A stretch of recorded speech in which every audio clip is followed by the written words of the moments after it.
আসসালামু আলাইকুম। সবাইকে ওয়েলকাম করছি ক্রিপ্টোকারেন্সির আজকের মার্কেট আপডেট ভিডিওতে। গত পরশুদিন রাতে ডোনাল্ড ট্রাম্প তার টুইটারে অ্যানাউন্স করেছিল বিটকয়েন, ইথেরিয়াম, সোলানা, এক্সআরপি, আডাকে স্ট্র্যাটেজিক রিজার্ভে অ্যাড করবে। এরপরে যদি আপনারা টেলিগ্রাম চ্যানেলে আসেন সেক্ষেত্রে দেখতে পারবেন আমি কিন্তু ইনস্ট্যান্ট জানিয়ে দেওয়ার চেষ্টা করেছিলাম। এর পরের ১ ঘন্টার মধ্যে পুরো কারেন্সি মার্কেটের সেন্টিমেন্ট কিন্তু চেঞ্জ হয়ে গিয়েছিল। এই নিউজটার ফলে মার্কেট হিউজ রকমের একটা পাম্প কিন্তু দেখিয়েছিল। কিন্তু গতকাল রাত্রে ইনভেস্টমেন্ট বিষয়ে সংবাদ সম্মেলন ছিল, যেটা তার টুইটারের পোস্ট এবং বিভিন্ন সংবাদ মাধ্যম থেকে জানা গিয়েছিল। ধারণা করা হচ্ছিল ডোনাল্ড ট্রাম্প ক্রিপ্টোকারেন্সি মার্কেট নিয়ে কিছু বলবেন এবং স্ট্র্যাটেজিক রিজার্ভ ক্রিপ্টো ইনক্লুড এই বিষয়ে সরাসরি কিছু বলবেন।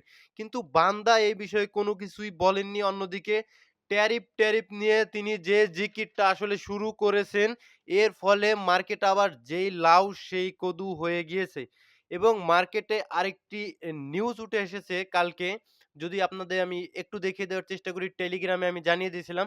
বাইন্যান্স কিন্তু USDT, FUSD, USD, USDP, die এইসব স্টেবল কয়েন যেগুলো আসলে মিকা দ্বারা আসলে রেগুলেট না, সেগুলো আসলে ডিলেট করার চেষ্টা করছে যেটা শুধুমাত্র ইউরোপিয়ন ইউনিয়নে।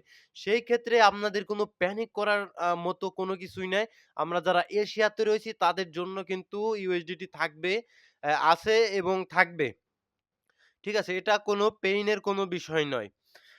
আ ডোনাল্ড ট্রাম্প মার্কেটে ডোনাল্ড ট্রাম্প ইনক্লুড হওয়ার পর থেকে ক্রিপ্টো মার্কেটে অস্বাভাবিক হয়ে গিয়েছে ভাই। এটা সত্য কথা। মার্কেটে রিড করা আমাদের জন্য প্রচুর কষ্টকর হয়ে যাচ্ছে। তবে একটা কথা সত্য, ট্রাম্পের সাথে আপনি ব্যবসায়িক নলেজে কিন্তু পারবেন না। তিনি অনেক ভালো ব্যবসা বোঝেন।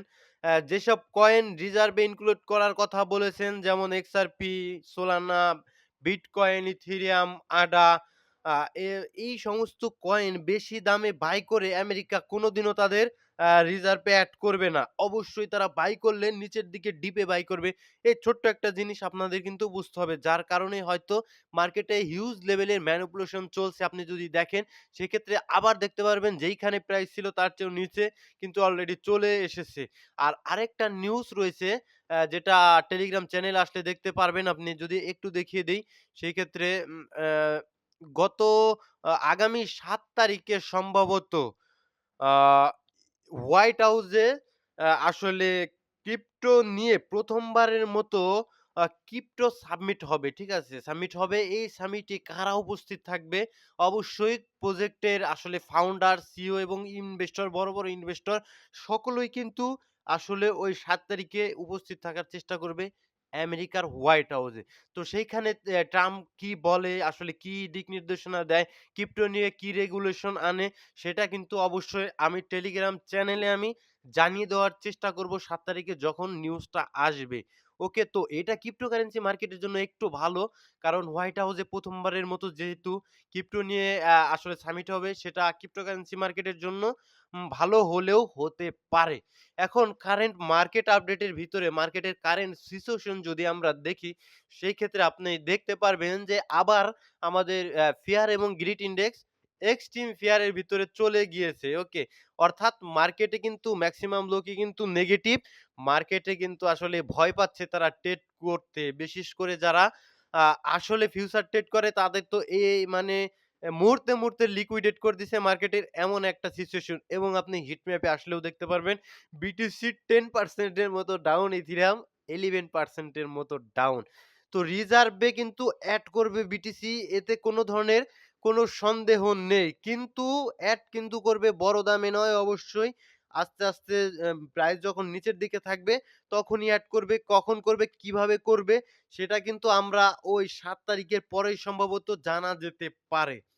যদি আমরা বিটকয়েনের চার্টে আসি, সেক্ষেত্রে আমি বলে দিয়েছিলাম আপনারা নিচ থেকে যারা আসলে বাইং করেছিলেন তারা অবশ্যই প্রফিট বুক অবশ্যই করেছেন। কিন্তু আমি উপরের দিকে কখনোই আপনাদের বাইং করতে সাজেস্ট করি না।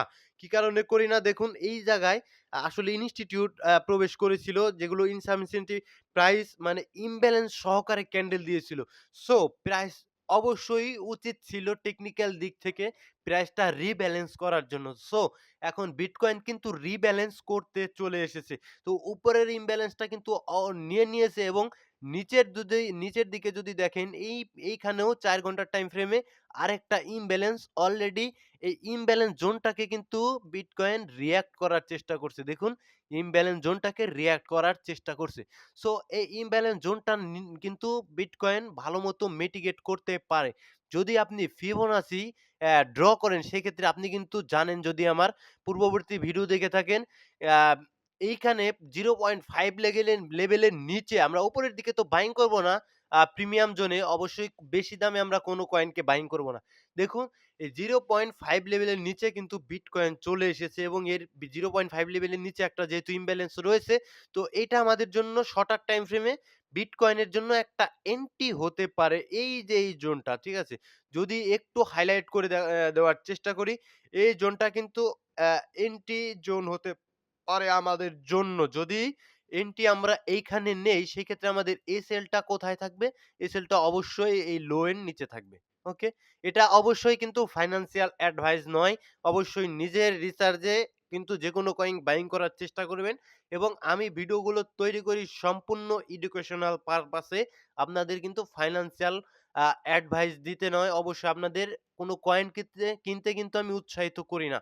কোনো কয়েন যদি আপনারা কিনেন crypto market high volatile market নিজের রিস্কে, নিজে শিখে এবং নিজের রিসার্চে কিন্তু কয়েন বাইং করার চেষ্টা করবেন এবং আমার ভিডিওকে এডুকেশনাল পারপাসে দেখতে পারবেন। এবং ইথিরিয়ামের চার্টে যদি আমরা আসি, সেই ক্ষেত্রে আমরা দেখতে পারবো ইথিরিয়াম এই ইমব্যালেন্সটা কিন্তু আ তো ভালোমতো মিটিগেট করেইছে। এই ইমব্যালেন্সটাও মিটিগেট করছে এবং তার স্ট্রং লোর নিচে একটা উইক দিয়ে দিয়েছে। যদি আপনারা বিটকয়েনকে ভালোমতো খেয়াল রাখেন, ওকে? সো এখন এই লোটাকে সম্ভবত সাপোর্ট মেক করতে পারে এবং $২,০০০ এর নিচে আসলে বিটকয়েনের যদি আপনারা বাইং অর্ডার রেখে থাকেন সেক্ষেত্রে সম্ভবত ফিল হয়েও যেতে পারে এবং এটা সম্পূর্ণ ইথিরিয়ামের ক্ষেত্রে একটা অ্যাকুমুলেশন জোন থাকবে। কারণ ইথিরিয়াম আমাদের নিজের দিকে লিকুইডিটি আমাদের যেটা সাধারণ ধারণা ক্যান্ডেল গুলো দেখে আমরা যেটা বুঝতে পারি, ইথিরিয়াম তার নিচের দিকে যেসব যারা আসলে শর্ট করছে ওই সব লিকুইডিটি কিন্তু যারা লং করছে ওই সমস্ত লিকুইডিটি মোটামুটি ক্লিন, ঠিক আছে? সো ইনস্টিটিউট এবং এক্সচেঞ্জার তারা কখনোই চাইবে না আমরা রিটেল ট্রেডার যারা তারা প্রফিট করি। অবশ্যই তাদের যারা লেভারেজ নিয়ে ট্রেড করে তাদের লিকুইডেট করবে এতে কোনো ধরনের কোনো সন্দেহ নেই। সো ইথেরিয়াম এখন আমাদের এইখানে অ্যাকুমুলেট জোন হতে পারে। অবশ্যই নিজের রিসার্চে নিজের রিস্কে দেখতে পারেন। সো ইথেরিয়াম আমাদের এখন পাম্প করবে। আস্তে, আস্তে পাম্প করার চেষ্টা করবে এটা মেক্সিমাম প্রবাবিলিটি থাকবে। কারণ ইথেরিয়াম আমাদের অল কয়েন সেজনটাকে ট্রিগার্ড করবে। যদি না ইথেরিয়ামের পাম্প হয় আমরা অল কয়েনে ভালো লেভেলের পাম্প দেখতে পারবো না। যদি আমরা ডমিন্যান্স আসি সেক্ষেত্রে স্পষ্ট দেখতে পাচ্ছি ডমিন্যান্স এইখানে একটা জোনের ভিতরে আটকে রয়েছে। ঠিক আছে? একটা জোনের ভিতরে ডমিন্যান্স আটকে রয়েছে। সো এইখানে কিন্তু কিছুটা ম্যানিপুলেট হবে। কিছুটা আপনি দেখতে পারবেন উপরের দিকে একটা উইক দিয়েছে। এই জায়গায় একটু চলে গিয়েছে আবার নিচের দিকে নিচে একটা উইক দিয়েছে উপরে উইক অর্থাৎ টোটালি একটা সাইডওয়েজ মুভমেন্ট ক্রিয়েট করেছে। যতক্ষণ অবধি না তার এই এখন লো হয়ে গিয়েছে অবশ্যই এটা। এটার নিচে যতক্ষণ অবধি না ভালো মতো ক্যান্ডেল দিয়ে এরকম সুন্দর ক্যান্ডেল দিয়ে নিচের দিকে পড়ে যাচ্ছে, ততক্ষণ পর্যন্ত কিন্তু আমাদের ডমিন্যান্স এভাবে আমাদের ম্যানিপুলেট করবে। সেই ক্ষেত্রে আমরা অল্ট কয়েন গুলোতে এই দেখতে পারবো পাম্প, আবার এই দেখতে পারবো কিছুটা ডাম্প। এভাবে চলার সম্ভাবনা বেশি থাকবে।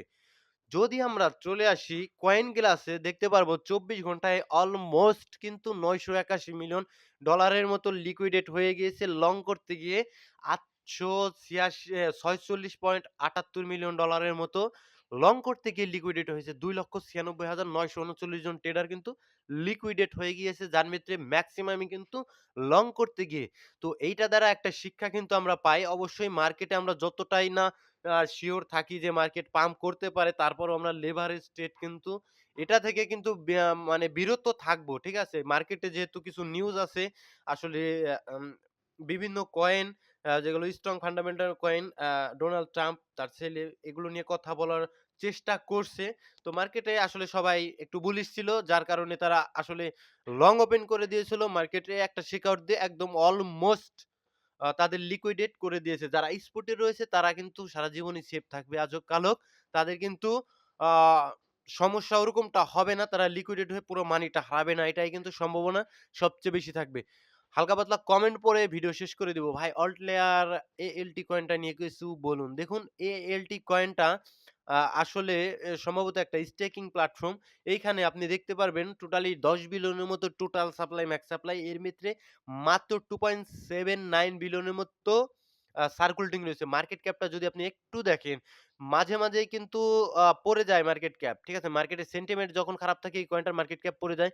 এর আগে ৭৪ বিলিয়ন মতো নেমে এসেছিল। সেইখান থেকে কিন্তু পাম্প করে আবার ৪০০ মিলিয়নের উপরে কিন্তু চলে গিয়েছিল। সো এই পাম্পটা কারা ধরতে পারবে? যারা কয়েনটা হোল্ড করতেছিল কোনোভাবেই প্যানিকে মানে সেল দেয়নি। দেখুন প্রাইস কিন্তু চলে এসেছিল ৬ সেন্ট থেকে কিন্তু আবার চলে গিয়েছিল। একটু বোঝার চেষ্টা করবেন ২০ সেন্টের আশপাশে। সো এখন আমাদের প্রাইস অনেক, অনেক, অনেক নিচে চলে এসেছে। যদি আপনাদের কাছে থাকে আমি সাজেস্ট করব না সেল দেওয়ার জন্য। আ রেখে দিতে পারেন, এটা একান্ত আপনার ইচ্ছা। আবার কিন্তু আপনি ওয়েভ উপরের দিকে পাবেন যখন কিন্তু মার্কেটের সিচুয়েশন একটু ভালো হবে। এটাই কিন্তু সত্য কথা। ঠিক আছে? Binance এ রয়েছে কয়েনটা এবং এর ভলিউম খুব একটা ভালো আমি বলব না। কারণ মার্কেটের সিচুয়েশন এমনিতেই ভালো না। প্রত্যেকটা কয়েনেরই ভলিউম কিন্তু কম রয়েছে। ভাই টন 3.5 এ বাই করছি, পাম্প করতে পারে কি? দেখুন, টন কয়েন নিয়ে প্রতিদিনই কিন্তু আমি বলি আলাদা করে বলার কিছু নেই। এখন টনের যদি আমি একটু টেকনিক্যাল চার্টে আসি, সেক্ষেত্রে আপনি এই জায়গা দেখতে পারবেন একদমই স্পষ্ট আপনি টেকনিক্যাল এর উপরে একটু ফোকাস দেন। সেক্ষেত্রে আপনি দেখতে পারবেন এখানে মোটামুটি ইমব্যালেন্স সহকারে একটা ক্যান্ডেল দিয়েছিল। তখন বুঝলাম কি এইখানে কিন্তু কোনো ইনস্টিটিউট লেভেলের বড়, বড় ট্রেডাররা প্রবেশ করেছিল। তো তারা কিন্তু অবশ্যই সেল করবে। তারপরেই কিন্তু এই ক্যান্ডেলটা দিয়ে একদম মিটিগেট করে আবার উপরের দিকে চলে গিয়েছে বিভিন্ন আ মানে বড়, বড় ক্যান্ডেল দিয়ে অর্থাৎ ইমব্যালেন্স সহকারে অনেক উপরে চলে গিয়েছিল। তো এখানে আমাদের ইমব্যালেন্স এটা কিন্তু আ মিটিগেট হয়ে মানে ছিল না। সো এখন মার্কেট খারাপ সিচুয়েশন এর কারণে কিন্তু টন নিচের দিকে পড়ে এসেছে এবং এক্সাক্টলি ইমব্যালেন্স জোনটা যদি আপনি টান দেন যেটা মিটিগেট ছিল না, সেইখান থেকেই কিন্তু আবার রিঅ্যাক্ট করছে। আপনি যদি দেখুন সেইখান থেকে রিঅ্যাক্ট করেছে এবং সেটা আর ধরে রাখতে পারেনি মার্কেটের সিচুয়েশন এর কারণে।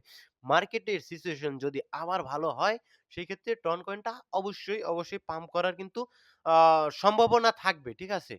পাম্প করার সম্ভাবনা থাকবে। সেক্ষেত্রে মার্কেটের অবশ্যই সিচুয়েশনটা ভালো থাকতে হবে। তা না হলে কিন্তু একটু সমস্যা রয়েছে।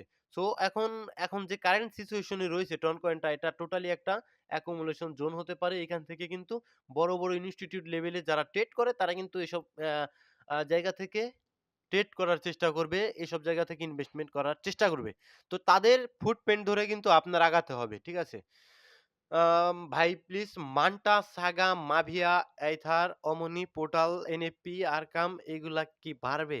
আপনি এতগুলো কয়েন একসাথে বলেছেন এটা নিয়ে আলাদা ভিডিও দেওয়ারই দরকার ছিল। দেখুন মান্টা কয়েনটা মডিউলার ব্লকচেনের কয়েন। যদি আপনার দেখাতে পারছি না। যদি আমি একটু দেখানোর চেষ্টা করি মান্টা কয়েনটা সম্ভবত অনেক পড়ে গিয়েছে। ঠিক আছে? হাইপ অনেক বেশি ছিল। হাইপে যারা বাইং করেছিল $2 এর উপরে $3 এর উপরে তারা কিন্তু বিপদে মান্টা কয়েনটায় রয়েছে। দেখুন নেট প্রবলেম এর কারণে কিন্তু লোডিং হচ্ছে। সো আমি দেখাতে পারছি না। সো মান্টা কয়েনটা খুব একটা খারাপ বলবে আমার মনে হয় না। সাগা কয়েনটা ভালো অনেক পড়ে গিয়েছে। মাভিয়া কয়েনটা এরকম একটা কয়েন মানে গেমিং কয়েন। আসলে একদম অবস্থা খারাপ মাভিয়ার। আইথার কয়েন মোটামুটি ভালো, অমনিও ভালো। আমার কাছে মনে হয় পোর্টালও ভালো। ঠিক আছে? আ এনএফপি মোটামুটি লেভেলের এআই ক্যাটেগরির সম্ভবত একটা কয়েন। আরকাম নিয়ে কোনো সন্দেহ আমার কাছে নেই।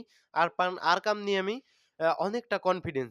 এগুলো বাড়তে পারে। আপনার রাখতে হবে, ধৈর্য ধরে রাখতে হবে। জেডকে লেয়ার 2 ক্যাটেগরির একটা কয়েন আপনার ধৈর্য ধরে যদি রাখতে পারেন প্রফিট নেওয়ার সম্ভাবনা থাকবে। কোডটাও ভালো কয়েন, কোনো সমস্যা নেই। রেন্ডার আরকাম ভালো কয়েন। আ আমি ডজ কয়েন ৩০ সেন্টে বাইং করেছিলাম। অনেক উপরে বাইং হয়ে গেছে আপনার। ফালা কয়েন ৩০ সেন্টে। ফালা কয়েনে আপনি সম্ভবত একদম মানে সকলের সাথে যা হয় মার্কেট যা করে আপনার সাথেও তাই করেছে।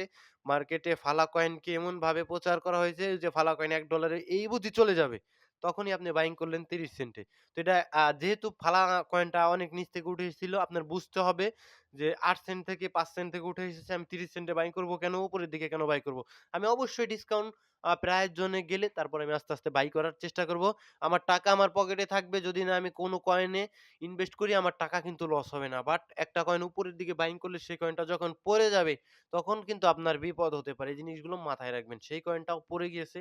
কিন্তু সেই কয়েনের ট্রান্সেকশন কিন্তু অত্যন্ত ফাস্ট ফান্ডামেন্টালি সেই কয়েন নিয়ে আমার কোন সমস্যা নেই। ঠিক আছে?